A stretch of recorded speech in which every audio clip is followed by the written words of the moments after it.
इश्क के मराहिल में वो भी वक्त आता है। इश्क के मराहिल में वो भी वक्त आता है। इश्क के मराहिल में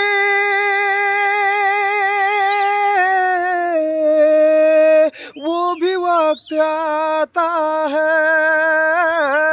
वो भी वक्त आता है। आफतें बरसती हैं, दिल सुकून पाता है।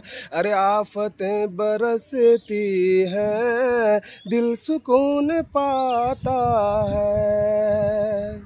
अपने कब्र में तन्हा आज तक गया है कौन? अपने कब्र में तन्हा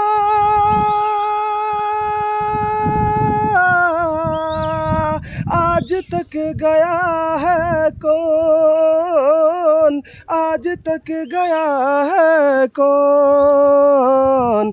दफ्तर अमल आमिर साथ साथ जाता है।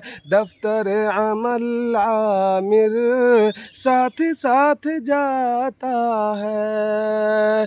इश्क के मराहिल में वो भी वक्त आता है। आफतें बरसती हैं, दिल सुकून पाता है।